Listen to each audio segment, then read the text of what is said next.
تمام تعریفیں اس خدائے بزرگ برتر کے لیے جو بغیر کسی منت اور احسان کے اپنی نعمتیں انسان کو عطا کیے جا رہا ہے، اور تمام ہدیہ درود و سلام و نزوات مقدسات کے لیے جو بغیر کسی منت و احسان کے خدا کی مخلوق کو خدا سے ملائے چلے جا رہے ہیں۔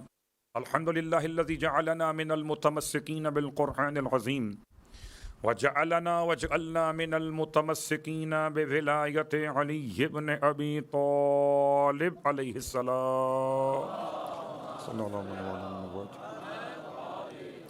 عظم اللہ اجورنا و اجورکم بمصابنا بالحسین علیہ السلام وجعلنا وإياكم إن شاء الله من الطالبين بالصقر الحسين مع وليه الإمام المهدي من آل محمد عليهم السلام۔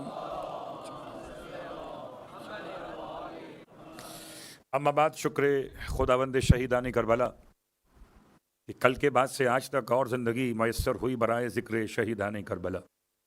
خدا مجھے اور آپ کو مشہور کرے برائے خادمین شہدائے کربلا۔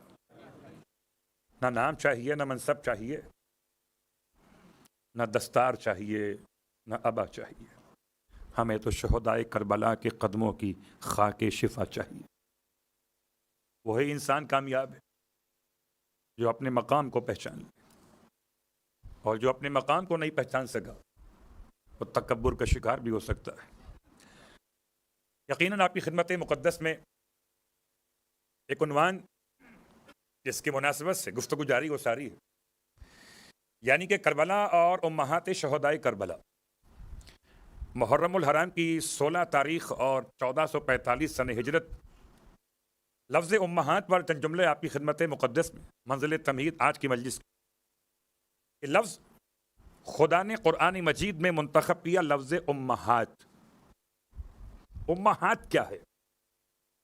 امہات صیغہ جمع ہے، اور یہی لفظ قرآن میں استعمال ہوا 8 مقامات پر۔ امہات امہات امہات۔ امہات کا صیغہ جمع ہونے کی حیثیت میں اس کا مفرد کیا ہے؟ عام طور پر لفظ ہے لفظ ام، لفظ ام سے امت، لفظ ام سے امی، لفظ ام سے ام القرآن کی نشاندہی، لفظ ام سے بنیاد اور اصل کا تعارف، لفظ ام سے باقی اشیاء کا ضمیمہ ہو جانا کسی شے کے حوالے سے، لفظ ام کی روٹس تلاش کرتے کرتے ام کا ایک ترجمہ ہے ماں۔ تو اگر ام سے امہات بنا ہو تو کیا بنے گا؟ امات۔ یہ ہاں کہاں سے آ گیا؟ اگر ام دیکھیے تو الف اور میم، اور امہات دیکھیے بیچ میں ہاں موجود ہے، تو کہتے ہیں اگر ام کی جمع امات ہوگی تو یہ غیر ذوی العقول کی ماؤں کے لیے، یعنی حیوانات کی ماؤں کے لیے، چرند و پرند کی ماؤں کے لیے امات ہے، اور خدا نے ذوی العقول کی ماؤں کے لیے ایک دو چشمیہ کا اضافہ سمجھانے کے لیے الفاظ میں کیا ہے، لفظ امہات کہہ دیا ہے۔ اور امہات لفظ کی شان بیان کرتے ہوئے سرکار ختمیہ مرتبت احمد مجتبی محمد مصطفیٰ صلی اللہ علیہ وآلہ وسلم بہت مشہور حدیث ہے، آپ سب کو زبانی یاد رہنی چاہیے اور انشاءاللہ یاد ہوگی۔ اس کے 2 الگ الگ نسخے آپ کو ملیں گے الفاظ کے اعتبار سے۔ الفاظ کیا ہیں؟ ارشاد فرماتے ہیں اللہ کے حبیب کہ ان الجنت تحت اقدام الامہات نہیں ہے، امہات، یا روضۃ من ریاض الجنہ تحت اقدام الامہات، یا یہ عبارت ہے روضۃ من ریاض الجنہ تحت اقدام الامہات، یا عبارت ان الجنت تحت اقدام الامہات۔ اس پہ ایک اعتراض بھی ہے، اور اعتراض یہ ہے کہ کیسے ممکن ہے کہ جنت ماؤں کے قدموں کے نیچے آ جائے؟ جنت تو بہت بلند ہے۔ اب میں کیا جملہ استعمال کروں؟ ایسا نہ ہو کہ ماؤں کے پیروں کے نیچے ماؤں کی شوز اتروا کے آپ جنت تلاش کریں۔ صلوات پڑھیں محمد و آل محمد۔ بلکہ بسا اوقات کچھ مثالیں سمجھانے کے لیے ہوتی ہیں۔ یہاں تحت اقدام الامہات کا مطلب کیا فزیکل جسمانی اعتبار سے ماؤں کے موجودہ جو قدم ہوتے ہیں ان کے نیچے جنت ہے، یا اس سے مراد اطاعت امہات ہے؟ ایسا تو نہیں ہے کہ میں ماں کے قدموں کے نیچے تو جنت ڈھونڈتا رہوں، ماں پانی مانگتی رہے اسے پانی نہ پلاؤں، ماں آواز دیتی رہے میں جواب نہ دوں اور کہوں کہ اماں میں تو جنت ڈھونڈ رہا ہوں۔ ایسے جنت ڈھونڈنے والے پہاڑوں پہ ملیں گے، مجلسوں میں نہیں۔ صلوات پڑھے محمد وآل محمد۔ میں نے بڑے شائستہ لہجے میں دونوں مسئلوں کو الگ الگ کر دیا، پہاڑ اور ہے، فرش ادا کا معیار اور ہے۔ پہاڑ راہ فرار ہے، فرش ادا معیار قرار ہے۔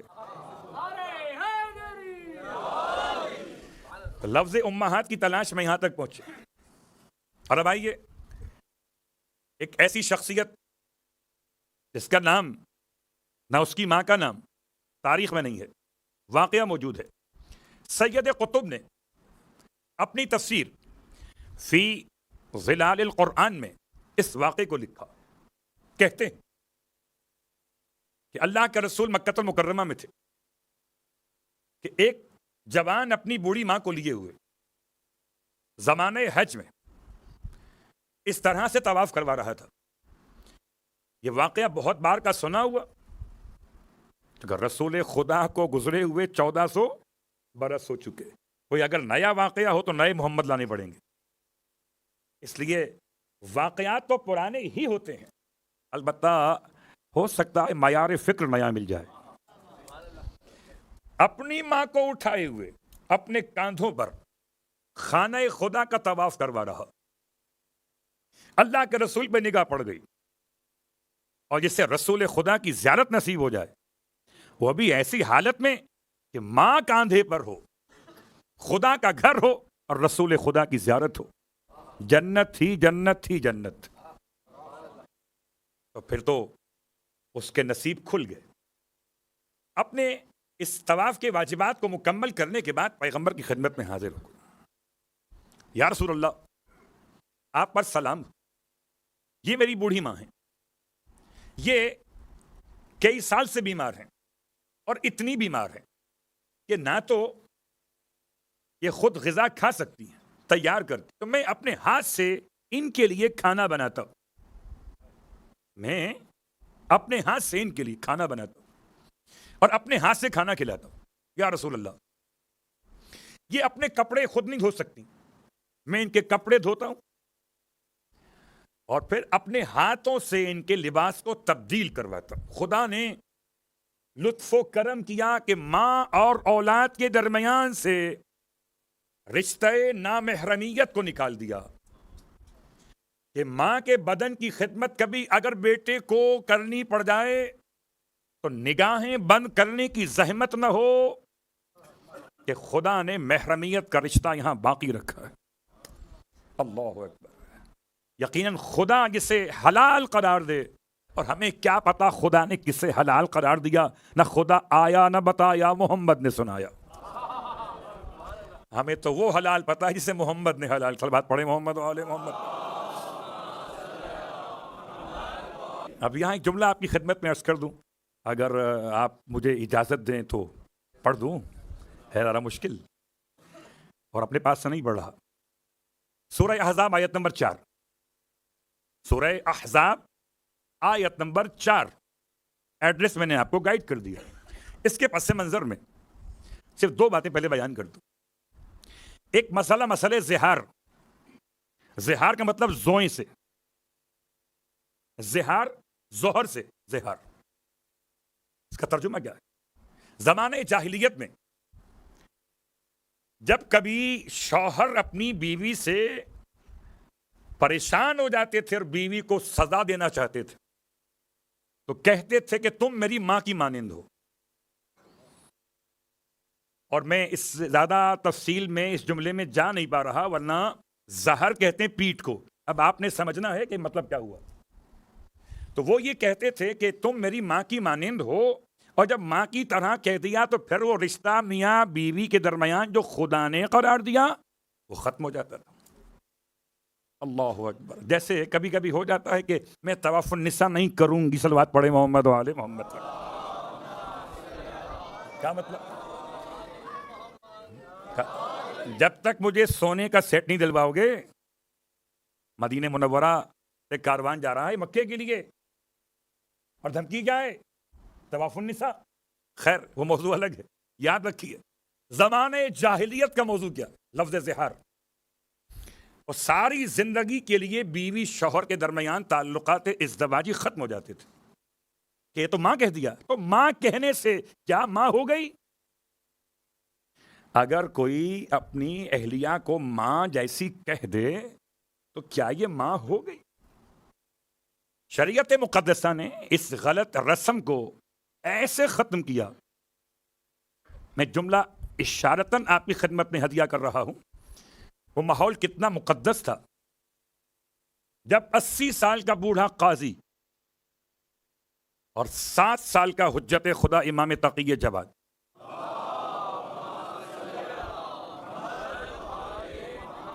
میں قاضی کے سوال نہیں پڑھ رہا, میں امام کا سوال پڑھ رہا ہوں.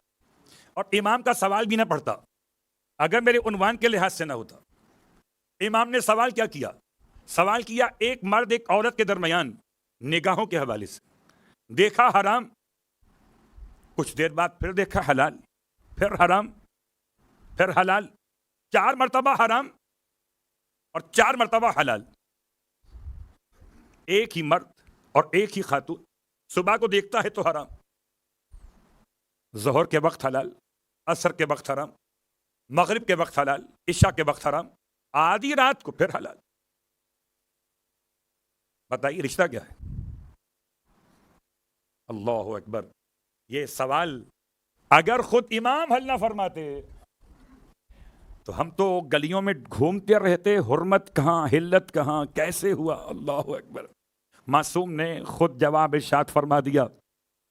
ارشاد فرمایا ایک خاص مرحلہ کہ جب دیکھا پہلی مرتبہ تو یہ خاتون کسی اور کی کنیز ہے, یہ مرد الگ ہے, وہ کنیز کسی اور کی, اس کے لیے اس کا دیکھنا حرام. اور اس کے بعد اسے خرید لیا تو حلال, آزاد کر دیا تو حرام, نکاح کر لیا تو حلال, نکاح کے بعد زہار کر دیا. بس پورا واقعہ نہیں پڑھنا تھا, زہار کر دیا. زہار کا مطلب یہ کہہ دیا کہ تم میری ماں کی طرح سے ہو, حرام. پھر کفارہ دے دیا تو حلال. اسلام نے کیا کیا؟ اسلام نے زمانے جاہلیت کی رسم کو اتنی خوبصورتی کے ساتھ نکالا کہ نہ تو یہ چھوڑا کہ جب چاہو اپنی شریک حیات کو ماں کہہ کر ماں کی عظمت کو پامال کر دو. ماں محرمیت کا رشتہ ہے, ازدواجی تعلقات کا رشتہ خدا نے بنایا ہے. دونوں برابر کیسے ہو سکتے؟ نہ تو شریعت مقدسہ نے انسان کے لیے لفظ زہار کو ہمیشہ ہمیشہ کا عنوان قرار دیا کہ ماں بن گئی, نہیں, بلکہ آسانی رکھی, کفارے کے نام سے غریبوں کے کھانے کا بندوبست کر دیا. کفارہ دو اور زہار کا مسئلہ ختم. اب آئیے دوسرا مسئلہ. اس مسئلے کو زمانے جاہلیت میں تبنی کہا جاتا تھا. تبنی تے بے نون یہ, یا یوں کہ بنوت, کسی کو بیٹا کہہ دینا. میں نے بیٹا کہہ دیا تو بیٹا ہو گیا. شریعت مقدسہ نے اس رسم کو بھی زمانے جاہلیت کی ختم کر دیا کہ کسی کے بیٹا کہہ دینے سے وہ آپ کا بیٹا نہیں ہو جاتا. نہ محرم ہوتا ہے آپ کے محرم کے لیے, اور نہ نسب میں شریک ہوتا ہے, نہ وراثت کا حقدار ہوتا ہے. اسی لیے سرکار ختمی مرتبہ صلی اللہ علیہ وآلہ وسلم اللہ کے رسول نے بیٹا بنایا زید کو. زید کو بیٹا بنانے کے بعد زید کی شریک حیات جب اس نے طلاق دی تو پیغمبر نے نکاح کر لیا. یہ سمجھانے کے لیے کہ منہ بولا بیٹا اور ہے اور خدا کا بنایا ہوا بیٹا اور ہے. یاد رکھیے, نہ منہ بولی بہن نہ منہ بولا بھائی، نہ منہ بولا بیٹا، بس وہی بولا ہے جو خدا نے بولا ہے. جس سے خدا بیٹا بنا دے وہ بیٹا، جس سے خدا بہن بنا دے وہ بہن، جس سے خدا بھائی بنا دے وہ بھائی. اخوت کا رشتہ رہے گا مگر محرمیت کا رشتہ خدا کے بنائے بغیر نہیں ہو سکتا. اور بہرحال میرا موضوع کہیں منتقل نہ ہو جائے اپنے آپ کو روکتے ہوئے. لفظ امہات، امہات صیغہ جمع ہے، اور امہات میں کچھ ایسی شخصیات بھی، کیونکہ آج ذرا سا کچھ مسئلہ ایسا ہے کہ 3 نام آپ کی خدمت میں بیان کرنا ہے، اور ان 3 ناموں کے اعتبار سے پہلا مسئلہ امام حسن مجتبی علیہ الصلوۃ والسلام کے بارے میں. کربلا کے میدان میں سرکار مجتبی کے حرم سے کتنی خواتین تھیں، اس میں اختلاف ہے. اور اس سے پہلے میں اشارہ کر چکا اختلاف کی وجہ کیا ہے. اختلاف کی وجہ یہ ہے کہ کسی خاتون کو، پردے دار خاتون کو مشخص اور معین کرنا کہ فلاں ہیں، یہ فلاں کی شریک حیات ہیں، کہ جب تک خود آل محمد نہ بتائیں، جب تک کہ آل محمد کے گھر کے خدمت گزار تعارف نہ کرائیں، ممکن نہیں. اس لیے تو تاریخ میں بیان کر چکا 61 خواتین تھیں مولا کے ساتھ. 61 خواتین میں کون کس کا رشتہ رکھتی ہے، کون کس سے رشتہ رکھتی ہے. اس میں سے ایک نام امام کے ازواج میں سے خولہ بنت منظور، خولہ. اور خولہ کو بیان کرتے ہوئے یہ بات سمجھا دی جائے کہ خولہ کے نام سے ایک اور شخصیت بھی ہے جو آپ میں سے زیارات پر گئے ہیں، لبنان. تو لبنان میں ایک علاقہ بالا بک، اور بالا بک میں ایک روضہ مقدسہ ہے حضرت خولہ بنت امام حسین علیہ الصلوۃ والسلام کے نام سے.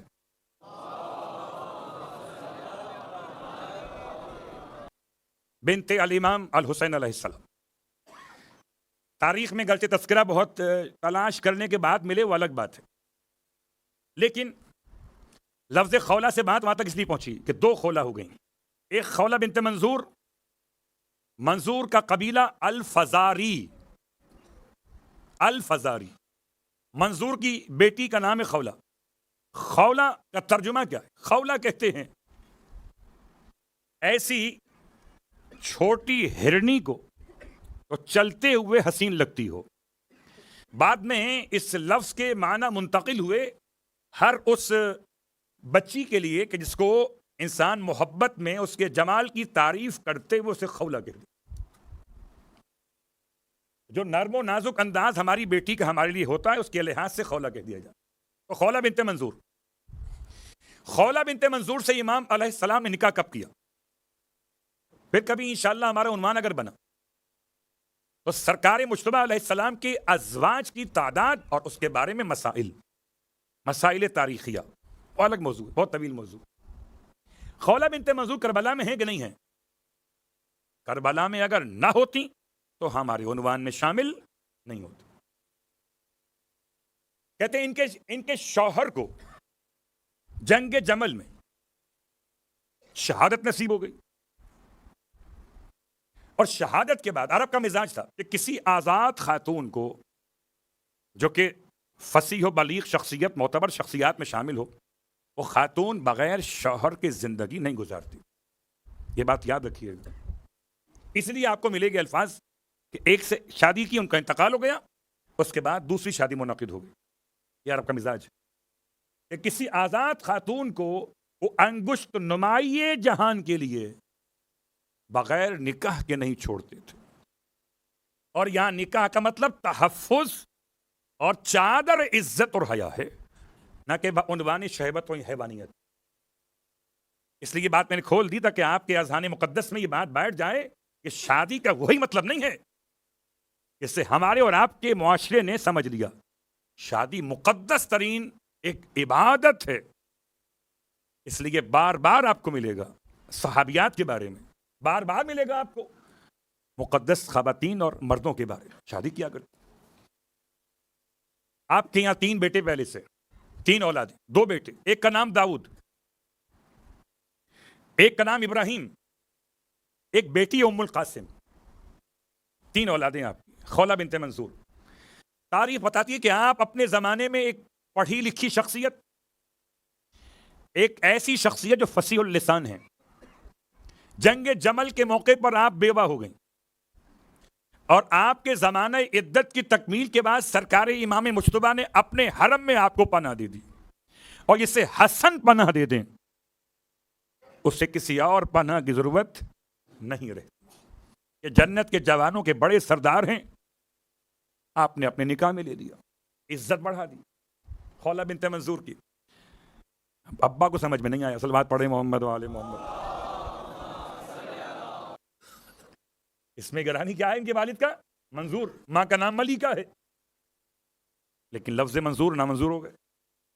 اپنے پورے قبیلے کو اور قیس کے قبیلے کے افراد جمع کر لیے کہ میری بیٹی, شریعت تو پہلے کہہ چکی ہے کہ اگر کوئی خاتون باکرہ نہ ہو اور مطلقہ یا بیوہ ہو تو اسے اپنے باپ کی اجازت کی ضرورت نہیں ہے نکاح کے لیے. لیکن منظور کو یہ نامنظور تھا, انہوں نے ہنگامہ کر دیا اور ہنگامہ کے سب کو جمع کر لیا مدینے کے باہر کہ میری بیٹی امام کے حرم میں نکاح میں مجھ سے پوچھے بغیر میں ابا بیٹھے ہوئے ہیں. تو اباؤں کو ایسا شوق کبھی کبھی اٹھتا ہے, اور تاریخ میں ایسے بہت سارے ابا گزرے, لیکن سرکار نے بھی کرم کیا, خولہ کو بھیج دیا ابا کے ساتھ, جاؤ ابا ہنگامہ کر رہے ہیں چلی جاؤ. ابا کے ساتھ چل پڑی. موضوع کیا ہے؟ موضوع رشتے پہ کوئی اعتراض نہیں ہے, میں ختم نہیں ہو رہی, صرف کہ مجھ سے آ کر حسن کہتے اور میں اپنی بیٹی کا ہاتھ امام حسن کے ہاتھ میں دیتا. پوچھا بیٹی سے, بیٹی آپ, بیٹی نے کہا کہ میں اس سے بہتر اور مجھے کون سا گھر ملے گا کہ فاطمہ زہرا کا لخت جگر, علی کا نور نظر, سرکار ختمی مرتبت کا سبت اکبر. بابا یہ اب کیا کر رہے ہیں؟ میں راضی ہوں, یہ نکاح میری مرضی کے ساتھ ہوا ہے. اچھا اگر انہیں ضرورت تمہاری ہوگی تو تمہیں خود لینے آئیں گے. ابھی قافلہ جنت البقیع سے بھی آگے نہ بڑھا تھا, ایک مرتبہ امام حسن مجتبیٰ, امام حسین شہید کربلا اور ساتھ میں عبداللہ ابن جعفر الطیار, تینوں شہزادے پہنچ گئے. ابھی وہی منظور ہیں جو اب تک نامنظور کر رہے تھے. جیسے ہی تینوں شہزادوں کو دیکھا تو ان کی امانت کو حضرت خولہ کو ان کے حوالے کر دیا.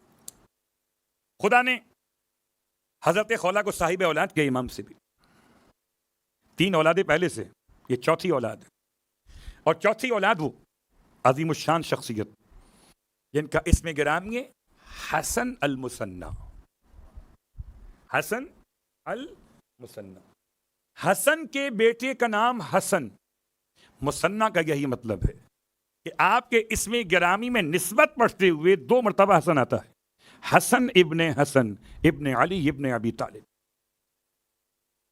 اور یہ عظیم شخصیت کربلا کے شہیدوں میں شامل کہوں تو بھی صحیح, شامل نہ کہوں تو بھی صحیح.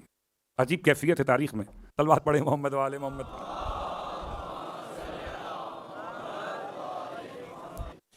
اس لیے کہ آپ کا ذہن بھی اس بات کو قبول نہ کر پائے گا کہ یا تو شہید ہوئے یا شہید نہیں ہوئے. 16 افراد کو لشکر یزید کے 16 افراد کو حضرت حسن مثنی ابن حسن نے اپنی تلوار سے جہنم کا راستہ دکھایا. تو 16 کو مارنے کے بعد جب 16 پڑھا میں نے, اللہ اکبر, ایک ایک سپاہی پر کتنا خرچ ہوتا ہے آپ کو اندازہ ہے؟ جب کوئی لشکر تیار ہوتے ہیں تو ان کی ٹریننگ پر, ان کی تنخواہ پر, ان کے اسلحہ جات کے معاملات پر کتنا خرچہ ہوتا ہے. تو 16 افراد کو حضرت حسن مثنی نے اپنے ہاتھ سے جہنم کا راستہ دکھایا اور 17 زخم خود کھائے.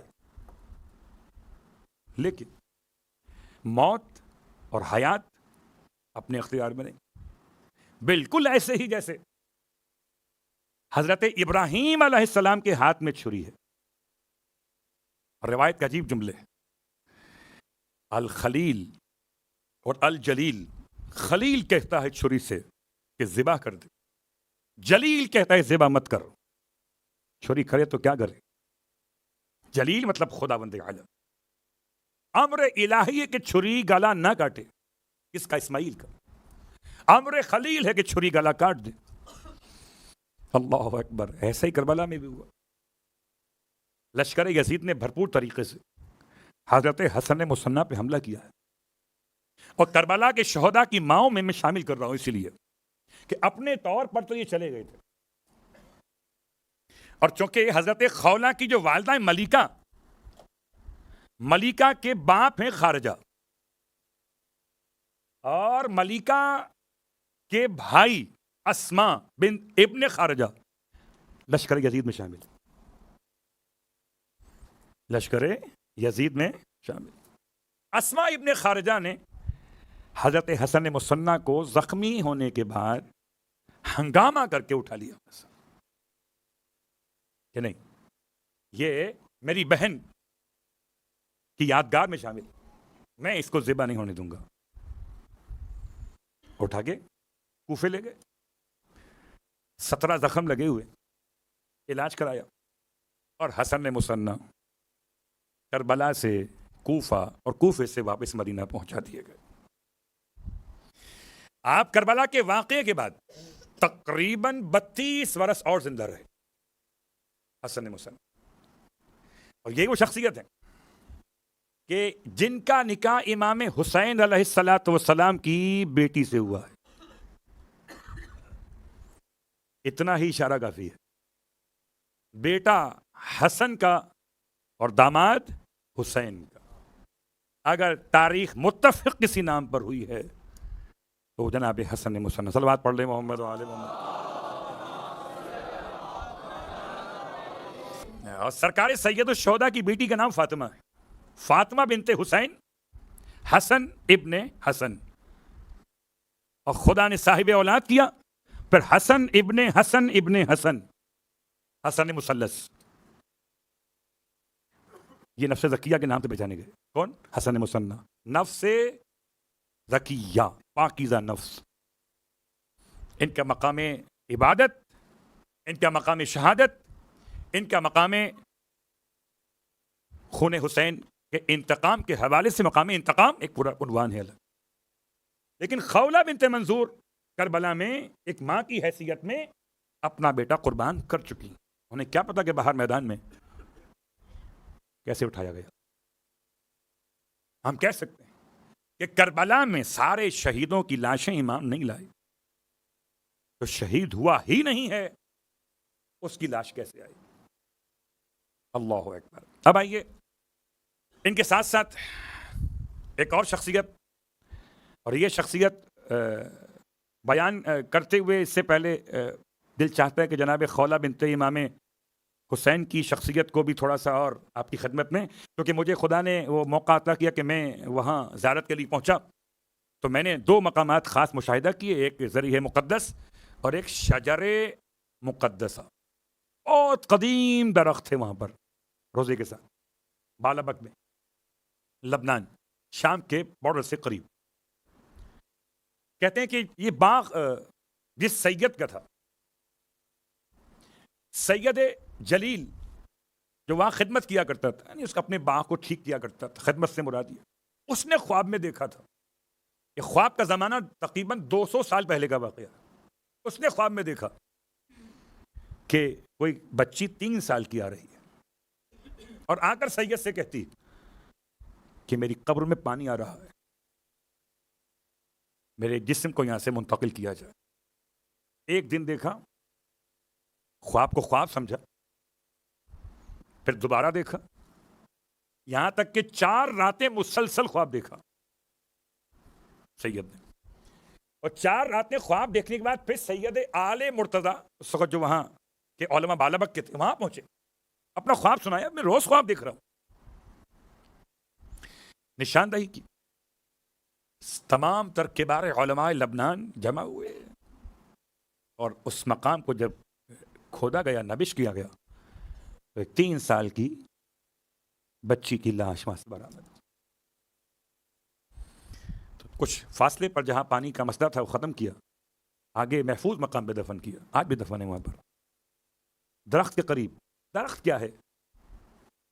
اس سے پہلے یہ بات یاد رکھیں کہ بعض باتیں عوام میں مشہور ہیں، البتہ شاید مقتل کی تاریخ میں آپ کو اتنی وضاحت سے نہ ملے۔